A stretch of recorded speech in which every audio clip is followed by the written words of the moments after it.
اگر آپ کو حجر اسود کا بوسہ نصیب ہو جائے تو آپ دونوں ہاتھ رکھ کے آواز کے بغیر حجر اسود کا ادب سے بوسہ لیں، اور اگر بوسہ نصیب نہیں ہوتا،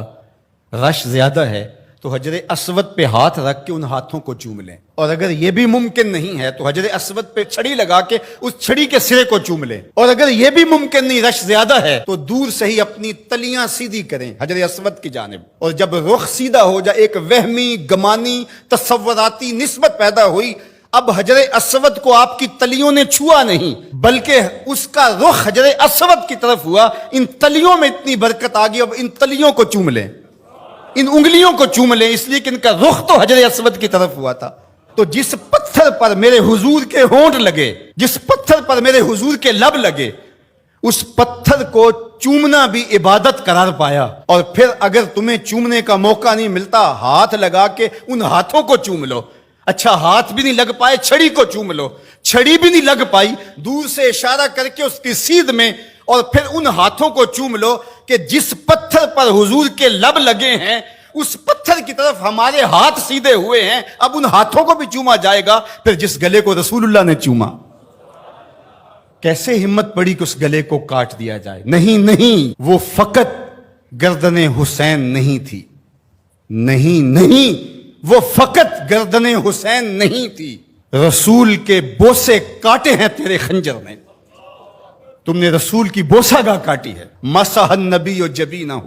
فلہ بریق فی الخدود ابواہ من اولیاء قریش وجدہ خیر الجدود۔ کہا کہ یہ پیشانی وہ ہے جس پیشانی کو رسول نے چوما ہے، اس گلے کو تو حضور نے چوما ہے، ان ہونٹوں کو تو حضور نے چوما ہے، اس زبان کو تو حضور نے چوما ہے۔ اللہ اکبر، یہ پورا بدن حضور کے کندھوں پہ کھیلتا رہا۔ ناز و نعم میں پلا ہوا حسین، آغوش پیمبر کا پالا ہوا حسین، فاطمہ کی گود میں کھیلنے والا حسین۔ اللہ اکبر، آج آپ ریاض الجنہ میں جاتے ہیں تو پہلے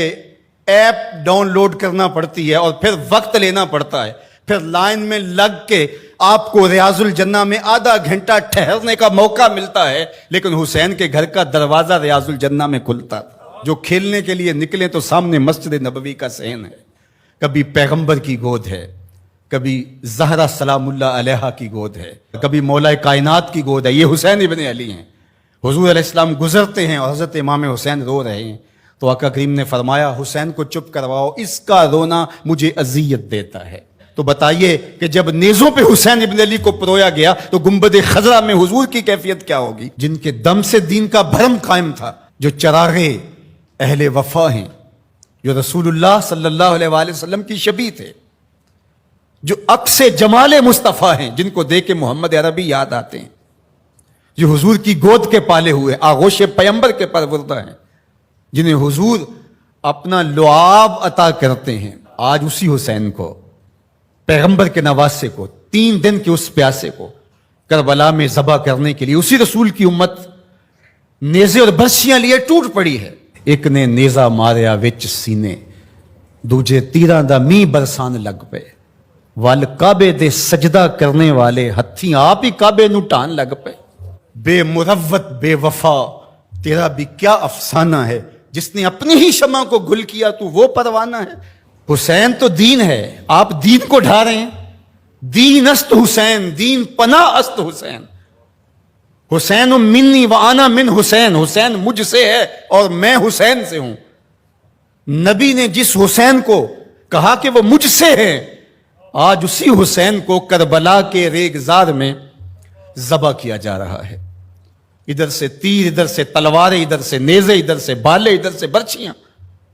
اور پیغمبر کا نواسا ان برچیوں والوں کے درمیان گھرا ہوا ہے۔ وہ کیا کسی نے کہا تھا، خاک پر وہ خون مشک بو بہنے لگا، ریت پر اسلام کے دل کا لہو بہنے لگا۔ اسلام کا دل تھے امام حسین رضی اللہ تعالیٰ عنہ، اس قلب دین کو، اس پناہ دین کو، شاہ سوارے دوش مصطفیٰ کو، نواسہ رسول کو، پورے بطول کو، ابن علی کو، برادر حسن رضی اللہ تعالیٰ عنہ کو